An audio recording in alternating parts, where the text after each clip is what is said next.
Okay, that's one issue.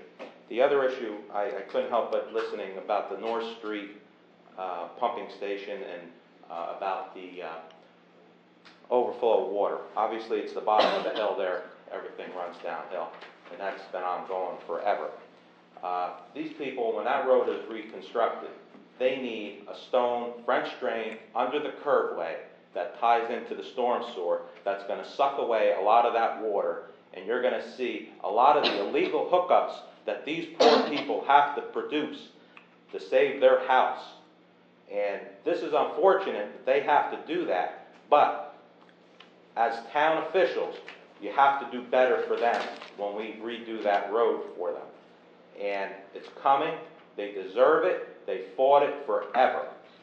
And we own property in that neighborhood, and I'm telling you, when it rains hard, you dread going there because you don't know what you're going to find in somebody's basement. And this has gone on for generations. It's time. We have better technology today. We have the ability to do it. We have to do it and make it right for those people. Thank you very much. Yep. Sam, on the illegal hookups, that's one of the things we endeavor to do. Now, in the reconstruct, wait. We endeavor to do when we reconstruct the road is to try to get people to bring their thing out to the curb, and we tie it into the stormwater, into the line, not into the sanitary. Also, when we put new curb into there, we should have a stone drain that sucks out the water that's in the ground to make it drier so their basements will stay drier. There's a lot of technology that if it was in another neighborhood, we would definitely think about it. We don't think twice about giving $800 to anyone. And I'm not saying don't do it. I'm saying we didn't think twice about that. But when these people have generations come and go, pay taxes, and they do not get the resolve, it's not right. Well, they're not the only spot in town that has the same problem. You can go all around. At a time, we've done a lot of road work. That's right. Okay, and if we're not doing the right thing, then we have to do it right. Correct. But instead of taking your hose from the sump pump and putting it into a slop sink and having it run into the sanitary sewer, we're offering you the option to bring that line, as I had to spend $1,000 on my own property, to bring that out to the curb. The problem is the pipe runs to maximum capacity, and hydraulically, when the water is run to its fullest, it sucks it out of the pipe more than brings it away from the house. So we have to do better, okay? There's a lot of technology that we disregard for certain neighborhoods. These guys need a hand, okay? Like other neighborhoods. And they've got to help themselves, too. When we know it. It's not the illegal hookup. If they had a better way to do it, they would do it. Well, you know not to put it into the sink. They also know that they're going to get flooded if they don't. That's like... But, if you're pumping, if you've got a sump pump and it's pumping out to the curb into the stormwater line, but that's what we're offering when we rebuild the road is we will tie the connection into your pipe. I'm telling you, there's better things that we could do in addition to all of that. I don't know what's the mystery in that, okay? I feel neighborhood by neighborhood, we're going to demand a lot of things of our neighbors, and we have to rethink when we do these major overhauls of neighborhoods, okay? And we did a lot of work, great, okay? But there's certain times when we have to look past. Is it just a hookup, or is it just somebody trying to do the best they can? That's their technology, all right? They don't have any other means of getting rid of the water. They feel that that's their resolve to help in their situation. When the pipe is installed, okay, we have... Right. I could get into a big spiel, but I want to, let you get out of here.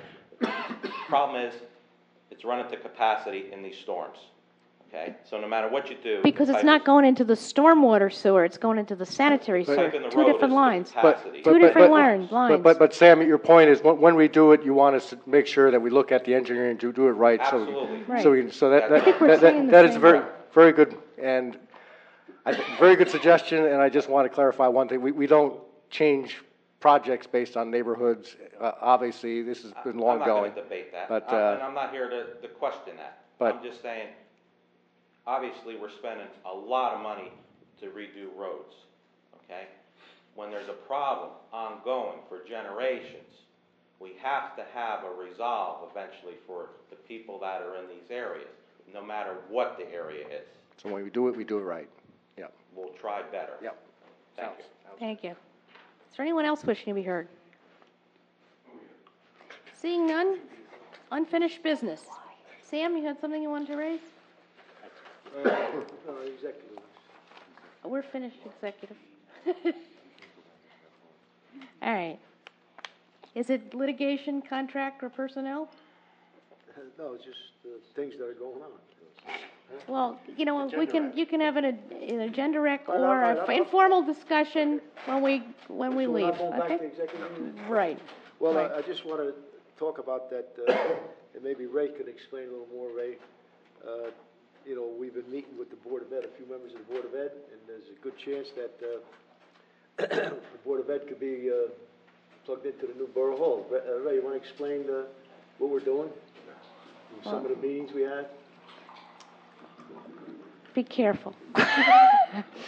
There's been very tentative meetings with the president and vice president of the board, and what was revisited was a plan from 2007 when the project at Hartley Dodge was a little more ambitious and we had the funding for it to incorporate the Board of Education relocating from their current headquarters to 2 stories or 2 portions of the building in the east wing of Hartley Dodge. It would be the lower level where the police department used to be and would be the ground floor level where the old court and violations court bureau used to be. The financial commitment was withdrawn by both sides mutually because it would have cost approximately $1 million to fit out the space. Subsequently, we revisited the issue with your suggestion and met with the board, some members, and asked them if they would be interested in coming back just to the 1 story, the ground floor space, which is in workable condition, has carpeting, it's painted, it's got the air handling system, and it wouldn't require the same magnitude of investment that fitting out the entire lower level would have. And the gross square footage appears to be comparable to what they currently have at their existing headquarters. They have 10 employees, and I believe tonight they're now going to have 9 employees working at central office, and they needed to have that space allocated out to accommodate 9 people. So we have started the dialogue with them. They've expressed interest in either through this group or through the joint committee we have with the board or with the shared service committee or through some format or through the Hartley Dodge job meetings. This will go to the next level. Right now, the 2 leadership of the board asked to take that back to Dr. Noonan and the rest of the members of their board to see if there's a commitment to take the next step, which would be to say that they would formally consider to relocate. The basic business plan would be that they would come for a nominal rent to be determined between the parties and that they would pay the costs of operating the space, the utilities, the electricity, their phone, the insurance, the maintenance, security, things, all of those features, and they would occupy the east wing of the building, and then the future use of their current headquarters would either be retained as in their inventory, sold, or used as a better drop-off to demolish the building and as a drop-off for parking for parents and teachers for Torrey J. Sabatini School.